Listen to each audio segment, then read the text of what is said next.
a mais essa reunião espírita. Agradecer primeiramente a Jesus, né, que nos concedeu a oportunidade de estarmos aqui hoje reunidos em um bem comum. Todos nós estamos aqui, não é pelo acaso, porque nós já sabemos que o acaso não existe. A pessoa que não veio é justamente porque ela não deveria vir, e sim nós que estamos aqui.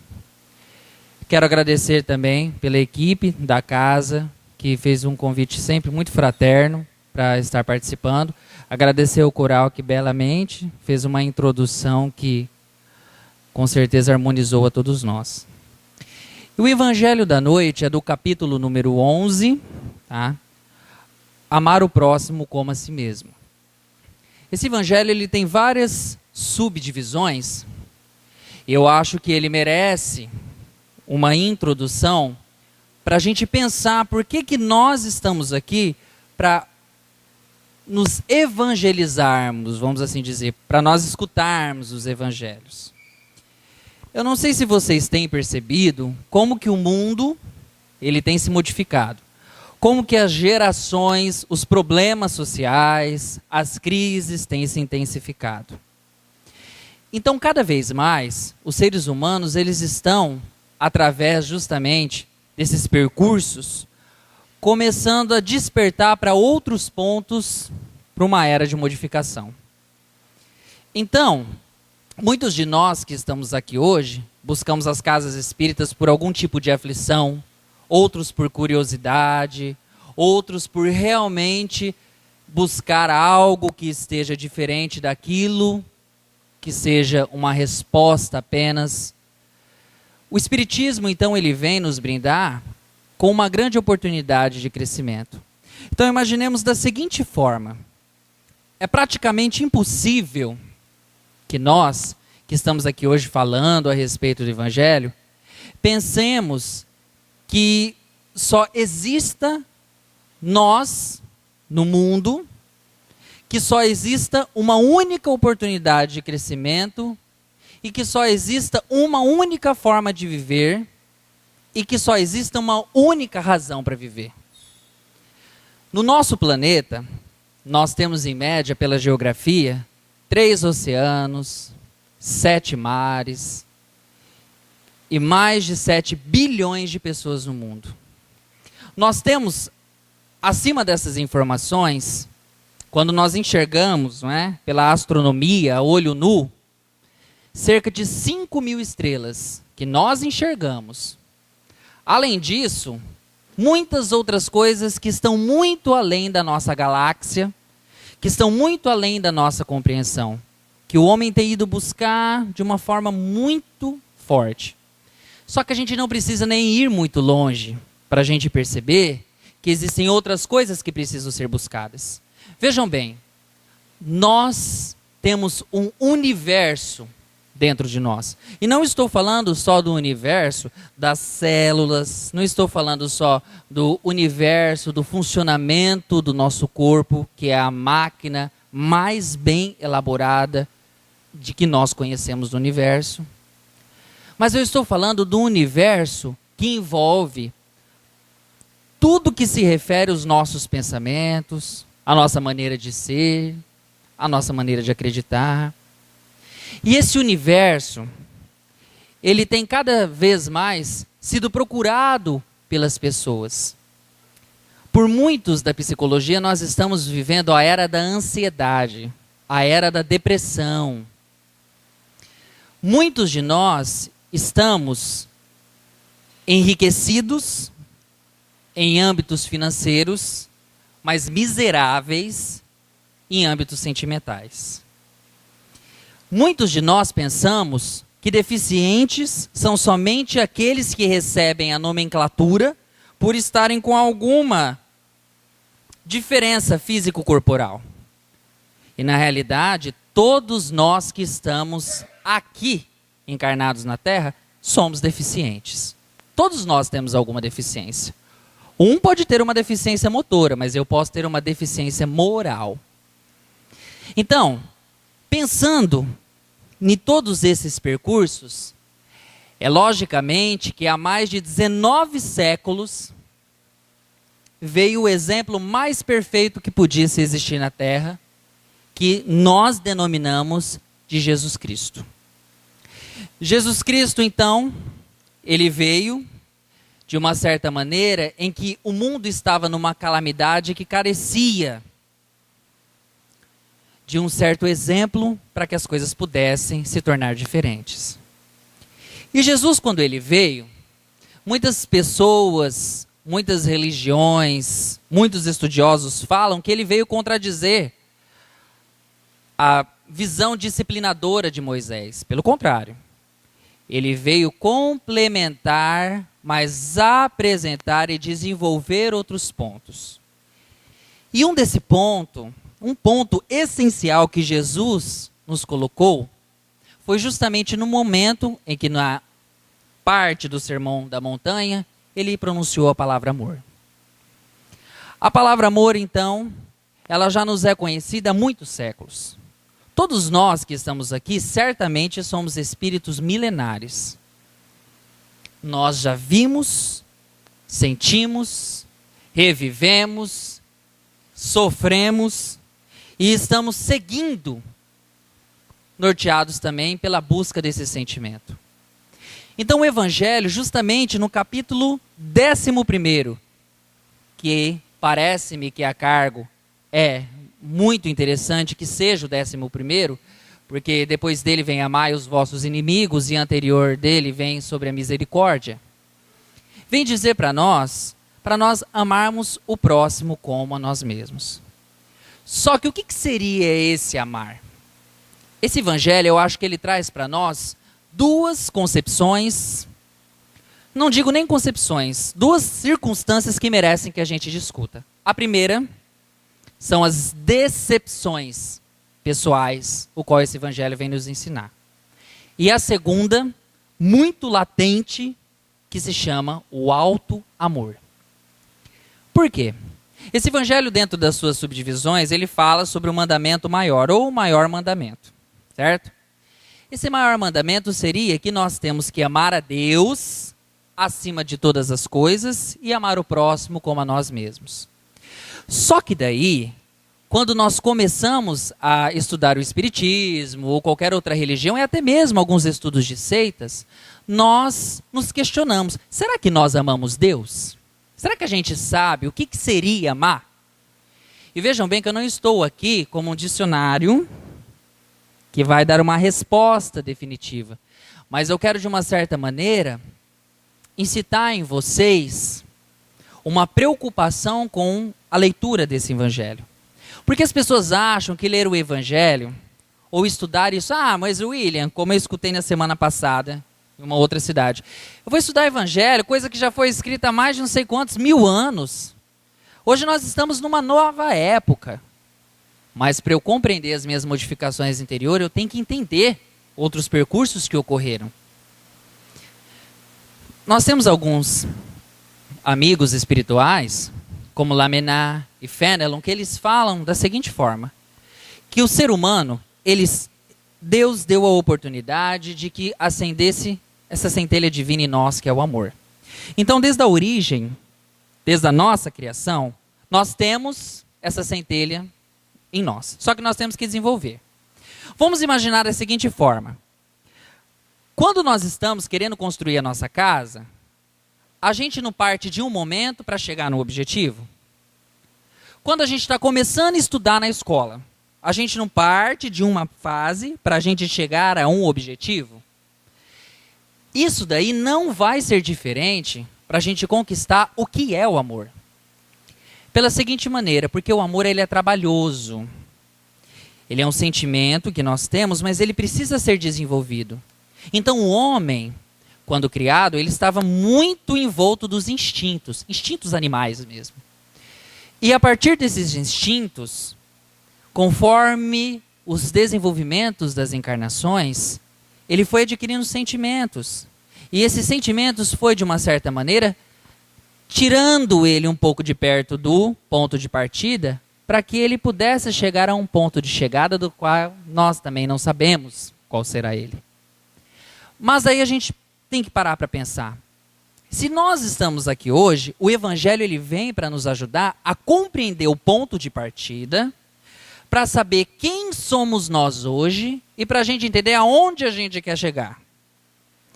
E nesse percurso inteiro, a centelha divina que se deve ser observada é o amor. Mas se a gente for pegar a palavra amor, em várias civilizações ela é diferente. Na civilização grega, ela tem uma diferença, não é? Na nossa civilização tem um pressuposto diferente. Porque a palavra amor, que vem do latim, é uma palavra que tem muitos sentidos de manifestação. E a própria psicologia tem dividido o amor fraterno, né? O amor materno e muitos tipos de amores que existem. Mas Jesus ele não fez essa subdivisão. Ele veio mostrar para nós que para a gente conseguir se distanciar desse ponto de partida e chegar em um outro objetivo comum, a gente precisa trabalhar muito e trabalhar esse sentimento. Mas vamos pensar nesse sentimento do amor, então. Lembra que eu falei para vocês da decepção e do alto amor? Quando Jesus fala que nós temos que amar a Deus acima de tudo, é uma pergunta muito difícil. Se eu perguntar para qualquer um aqui, inclusive para mim mesmo, eu amo a Deus? Acredito eu que eu não posso falar que eu amo a Deus, mas que eu amo as consequências do que Deus me proporcionou. Por que eu estou falando isso para vocês? Que nós não conseguimos amar ainda aquilo que nós não conseguimos observar uma materialidade, que está muito abstrato no nosso pensamento. Então, eu faço um olhar bem diferenciado como uma pessoa fala, eu amo a Deus acima de tudo. Eu amo as consequências, as criações de Deus. Não é? Porque é através das criações que eu consigo enxergar a grandeza de Deus. Então, para eu chegar a amar a Deus, que é muito abstrato, eu preciso primeiro amar aquilo que está um pouco mais próximo de mim e que é mais tangível, dizemos assim, aos meus olhos, que seria o meu próximo. Então vejam bem que é uma etapa. Não é uma questão que simplesmente, pronto, nasci, ou estou no espiritismo, ou no evangelismo, no catolicismo, todos os ismos, né? Estou neles e vou a partir de agora amar. Não é assim que funciona. Na nossa sociedade, a gente tem que praticar as coisas. Quem tem hábitos bons, faz coisas boas. Quem tem hábitos ruins, faz coisas ruins. Mas a sorte nossa é que a gente pode mudar os nossos hábitos. Não é? Sorte que a gente tem a oportunidade de fazer diferente todos os dias. Então, se eu não consigo amar a Deus, eu tenho que tentar amar o meu próximo. Só que aí está o problema. Porque a gente vai pensar primeiro, quem é o nosso próximo? Aquele que está do meu lado? A nossa família? Um parente difícil?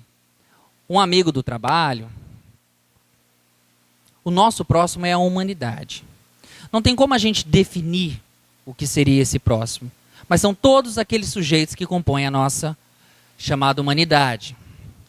Humanidade, como o Evangelho coloca, não é só para nós que estamos encarnados na Terra, não. Mas várias esferas de humanidades que existem.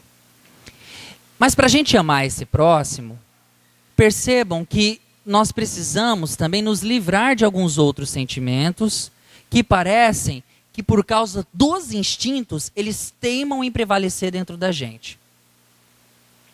E vejamos. Para a gente amar o próximo, primeiro a gente tem que aprender a se amar. E não se decepcionar muito.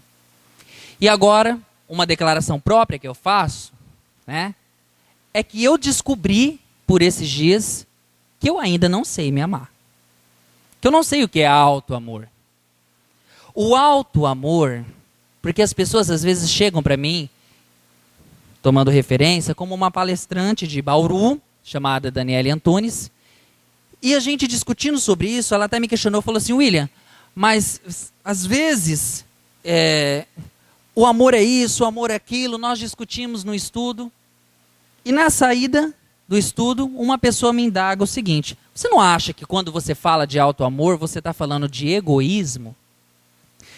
Porque realmente a televisão, a mídia, né, que é um aparelho de distribuição de ideias, às vezes divulga para nós que a gente tem que se amar mais. Só que a forma que às vezes é divulgada é eu tenho que me amar esquecendo do outro. esquecendo dos problemas. E isso é difícil a gente esquecer. Especialmente quando uma pessoa faz algo para nós. Sabe por quê? Porque o esquecimento é da memória, é cognitivo. Mas o perdão é do sentimento. Isso daí a gente não esquece. E para a gente trabalhar essa questão desse amor, desse sentimento que vem sendo circulado, a gente tem que pensar no que seria, antes de tudo, eu me amar. Para eu amar o próximo e amar a Deus acima de todas as coisas. O egoísmo consiste, de forma simples e sintética de dizer, em eu querer abarcanhar as coisas para mim, para o meu benefício. O alto amor é diferente. O alto amor é quando eu procuro construir meios de me melhorar para que eu possa sair da situação de tristeza, de abandono, de comodismo, de inatividade e mudar a realidade da minha vida. Então vejam bem que é uma diferença muito grande entre egoísmo e entre alto amor. Se amar é você construir meios e caminhos para procurar se compreender e ter uma vida muito melhor. A partir desse momento que eu consigo fazer porque é um exercício e muito difícil, muito mais do que academia. Para a gente poder fazer esse exercício, a gente precisa do próximo. Então, quando Deus... Porque às vezes a gente pergunta, meu Pai, por que eu estou nesse serviço bendito? Por que eu estou nessa família bendita? Por que eu criei um relacionamento com pessoas problemáticas? Por que eu me deixei envolver como se Deus tivesse culpa das nossas escolhas? Né? Mas nós escolhemos. E sabe como que a gente sabe que uma coisa é boa para a nossa vida? Passando pelas ruins. Né? A gente sabe que a gente vai levar choque se enfiar a mão na tomada, mas às vezes, mesmo uma pessoa falando para nós, não vai fulano, você tem que enfiar a mão na tomada para você aprender. A mesma coisa ocorre na vida. E como ela não pula etapas, Deus, com a sua divina bondade, coloca pessoas ao nosso redor, das mais variadas possíveis, que passam a nos ajudar a trabalhar aquilo que sozinhos nós não conseguiríamos. O nosso exercício se dá pela convivência do outro. Então, às vezes, as pessoas falam, nossa, subi, fui para o monastério, fiquei meses, me conheci, voltei melhor. Ok, meditou. Mas a gente só constrói por meio do contato com o outro. E não tem como a gente fugir disso. Se não vai ser nessa vida, vai ser em outra. Se não vai ser em outra, vai ser em outra. E esse percurso vai fazendo com que a gente se debata com as outras pessoas. E aí a gente esquece de se amar e também acaba não compreendendo o que é amar o outro. Nós confundimos que amar o outro é nós renunciarmos, como diz a própria Daniele Antunes, a tudo e a todos. Nós confundimos que amar outra pessoa é entrar em submissão. É fazer tudo aquilo que a pessoa queira que seja feito para ela. Nós achamos que amar o outro é simplesmente nós estipularmos formas de prazeres para outra pessoa. É nós nos renunciarmos. Mas daí você poderia falar assim, William, mas o próprio Evangelho, o missionário Chico Xavier, não é? E o Divaldo, ele fala para nós que o amor é uma forma de renúncia. Ah lá. Prestemos atenção. A renúncia que eles falam não é de si, mas são de coisas mundanas, são de percursos errados que a gente costumava tomar. Não é? São essas renúncias. E às vezes nós compreendemos de uma forma totalmente inversa. Porque o ser humano ele tem uma habilidade de interpretar para o seu mundo aquilo que ele acha que é prático. E aí ele vai sofrendo, e vai achando que, dizendo não para outra pessoa, ele ama. Às vezes eu estou dizendo sim, sim, sim, sim, e não, não, não, não. Às vezes eu estou fazendo o percurso inverso. Se eu digo muito, as mães que estão aqui, ou pais que podem dizer, se eu digo sim para tudo que o meu filho quer, Será que eu vou ajudá-lo? Acho que não. Então por que num relacionamento com o meu próximo, com uma pessoa adulta, eu tenho que dizer sim para tudo aquilo que o outro coloca como imposição do que eu deva fazer para que ele seja feliz? O problema também é porque muitas vezes a gente ama aquilo que o outro representa para nós, não o que o outro é.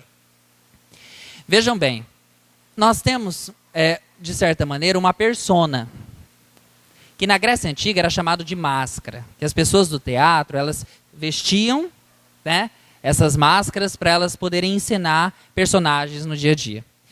E o que ocorre então? Nós normalmente nos apaixonamos e amamos a persona. Aí quando a pessoa faz aquilo que nós não gostamos, a gente culpa a pessoa por causa das nossas decepções. E a gente não consegue amar mais esse próximo. Mas quando nós culpamos o outro por causa das nossas concepções, a gente tem que se avaliar. Porque às vezes eu culpo o outro justamente como uma ferida que eu quero apontar nele que eu não posso modificar em mim ou que eu não consigo desenvolver. Então eu culpo o outro. Ninguém é culpado da infelicidade de ninguém e muito menos da felicidade.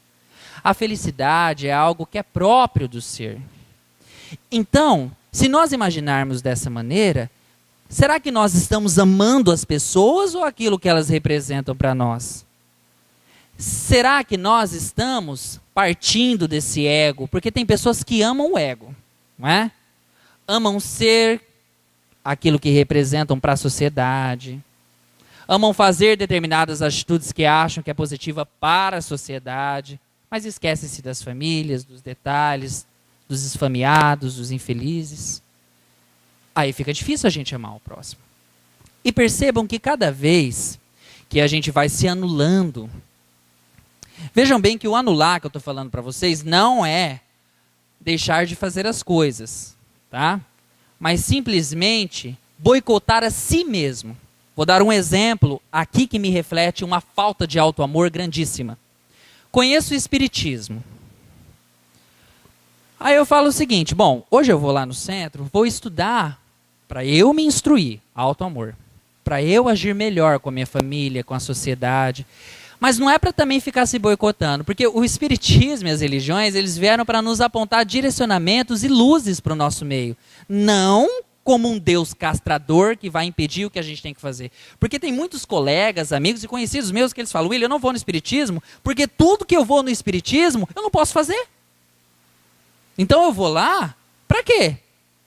Ah, não, vai me castrar demais, eu não quero. Não tem nada a ver uma coisa com a outra. Ou é o medo de se conhecer? Que a gente, né, tem muito medo de si.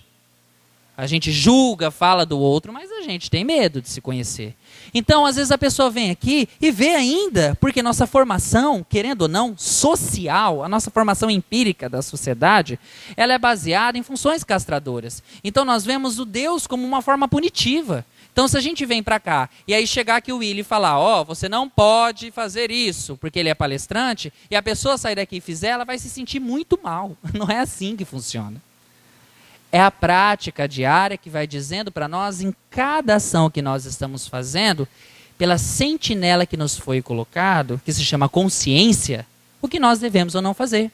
Quando eu estudo e me preparo, eu me amo, amplio a minha consciência, mudo minha perspectiva de vida e, logicamente, aquilo que a ignorância tampava em relação aos meus olhos, já não vai tampar mais. E eu vou ter uma outra visão sobre os percursos da vida e sobre a forma como as coisas estão acontecendo. Por isso, a decepção que nós temos em relação às pessoas não é culpa do outro, é nossa. A partir desse autoconhecimento, a gente vai começar então a verificar que nós temos que fazer um trabalho diário, de uma reforma sem martírio. A gente tem que aprender também a se perdoar. Será que a gente sabe se perdoar? Ah, eu fiz uma coisa no passado. Ai, meu Deus, agora eu vou fazer, porque eu amo aquela pessoa. Eu vou fazer tudo para aquela pessoa, para eu não perder aquela pessoa, porque eu errei daquela vez. Errou! Como Jesus mesmo falou para Madalena, Agora vais e não erres mais. Acabou. Volte a fazer o que é certo, ou faça o que é certo. Perdoe-se, para que você possa fazer um outro percurso. A verdade da vida é aquela que nós construímos pelas perspectivas que nós buscamos melhorar. Então não pense que tem uma pessoa aqui, tirando Jesus Cristo, não é? Que poderia falar para nós o que é certo e o que é errado. Mas nós temos que desenvolver esse estudo do que é o certo e do que é o errado nas nossas convivências.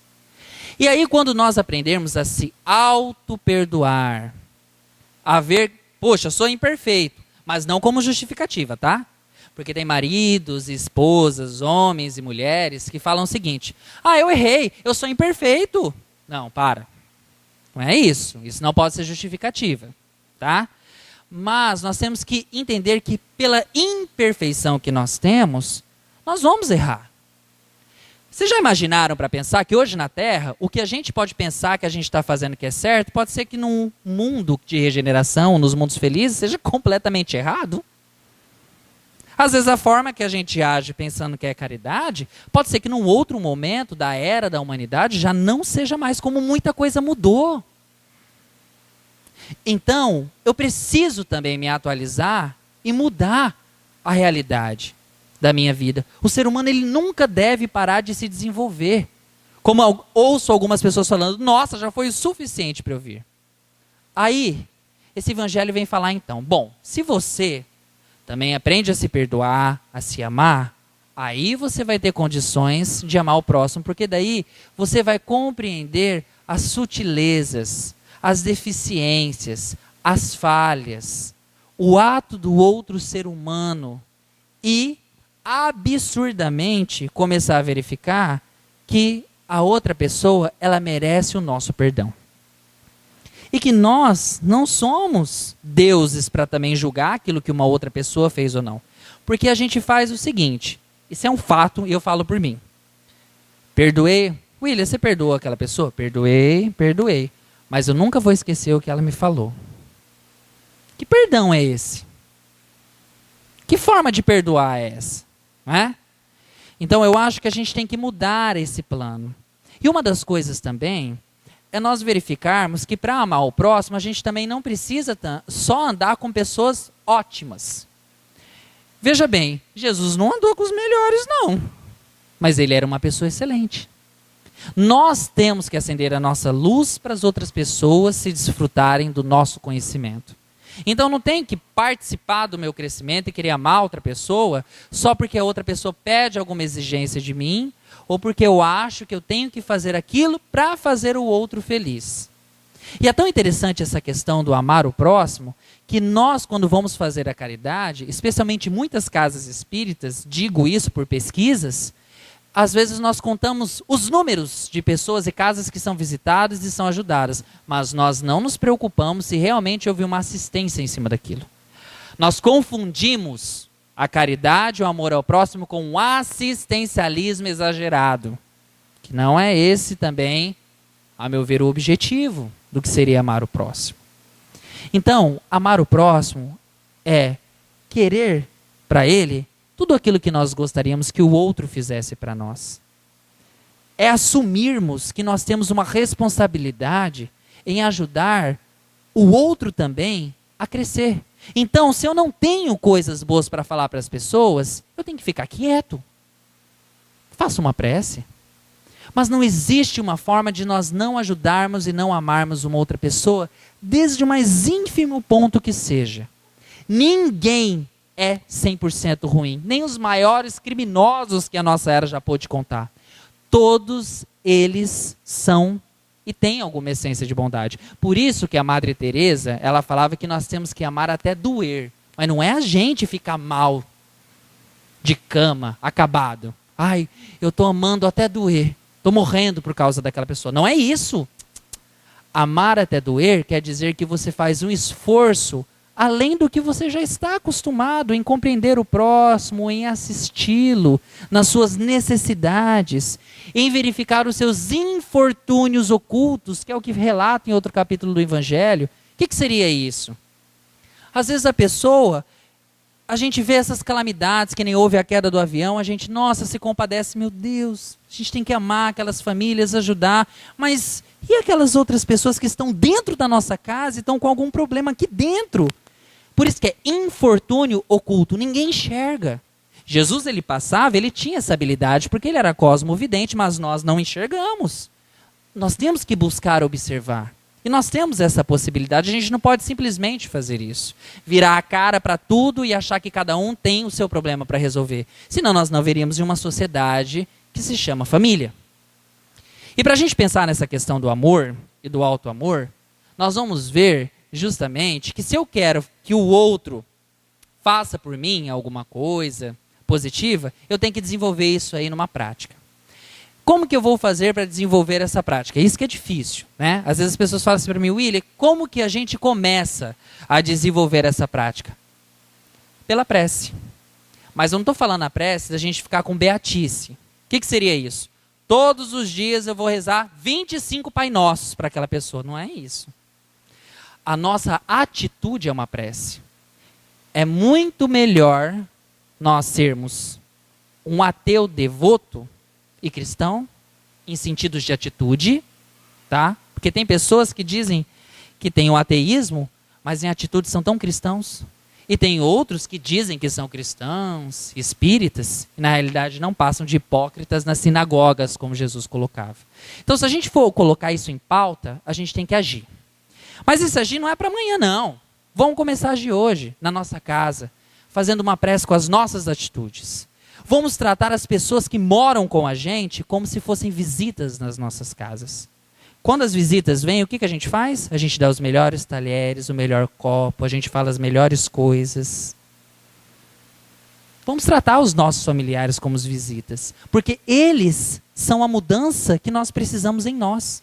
Graças à oportunidade divina que eu nasci com aqueles que eu necessitava. Por isso que o Chico falava de uma forma muito bonita, na entrevista à Hebe, que nós nascemos no lar que precisamos e nós temos todos os bens que nós necessitamos para o nosso adiantamento moral e o adiantamento do outro. E além disso, tá? Nós temos que pensar que poderia surgir então que existe uma lei do amor? Sim, a que nosso Senhor Jesus Cristo colocou. Que é justamente nós tentarmos buscar para o outro as modificações que mais possam ajudá-lo a instruir. Só que amar o próximo, nesse sentido da lei do amor, não quer dizer que a gente também tem que importunar outra pessoa. Porque cada um tem o seu momento. A fruta só cai quando está madura. Então não adianta eu chegar para ela aqui e falar assim, olha, vamos lá, você tem que ir no centro hoje, você tem que fazer isso, você tem que fazer aquilo. Eu amo aquela pessoa, eu quero que ela vá para frente. Espera aí, mas ela tem que querer. Você não pode querer por outra pessoa. A motivação ela tem que partir daqui e não do outro. E dessa lei do amor e dessa motivação, surgiu uma dúvida que foi questionada, né, para os espíritos e que foi perguntada, mas vem cá, eu posso amar o meu próximo, certo? Mas e se por acaso esse meu próximo ele for um criminoso? Porque o crime, aos olhos da lei humana, ele é mutável. Da lei divina, não. Então, a gente tem que verificar o que seria o crime, né? Aos olhos da humanidade, né, nós temos sim que amar os criminosos. Porque a própria Madre Teresa falava, eu aqui volto a repeti-la, da seguinte maneira: aqueles que nos retribuem o amor que nós doamos, eles merecem. Mas aqueles que repelem o amor que queremos doar, eles necessitam desse amor. As pessoas que estão enervadas nessa questão da ignorância, que precisam realmente da nossa ação, desse nosso esforço para que as coisas modifiquem. Mas aí tem uma outra pergunta no Evangelho que fala, mas e se de repente esse sujeito, esse criminoso, esse malfeitor, ele estivesse passando por um perigo, um risco de morte? Porque risco de vida não tem, né, gente?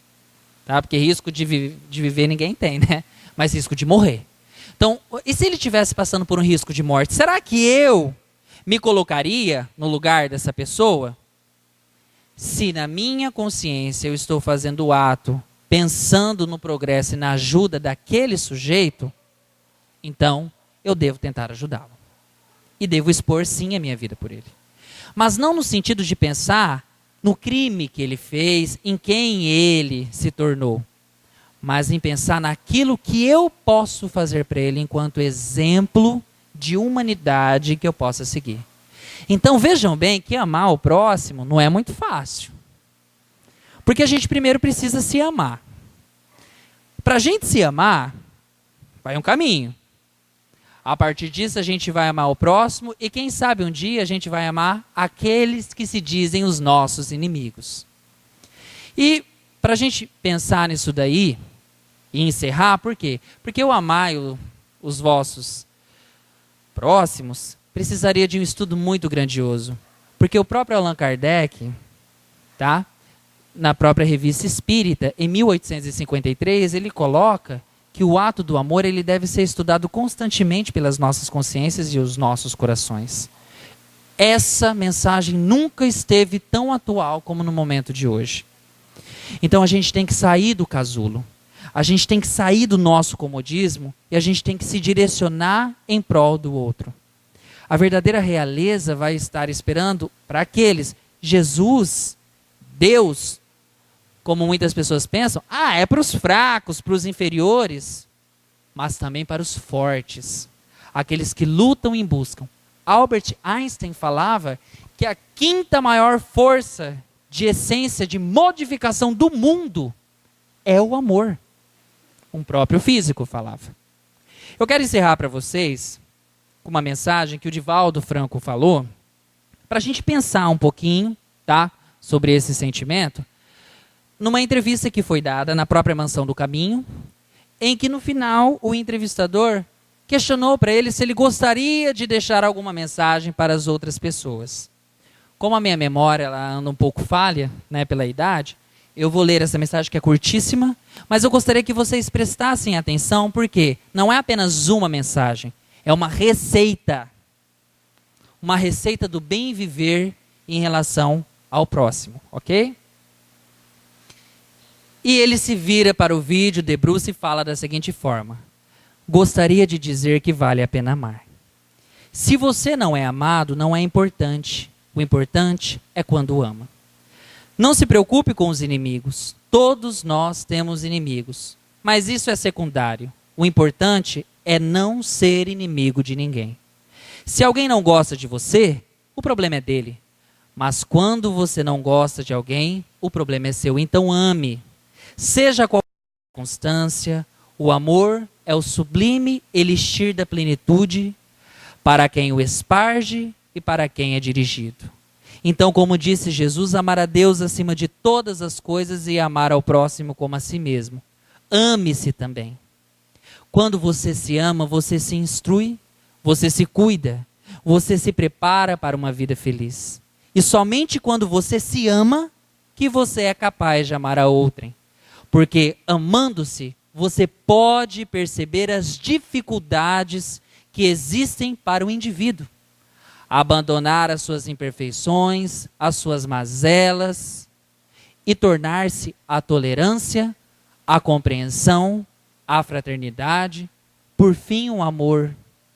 E ele encerra dizendo que o amor é a alma da vida.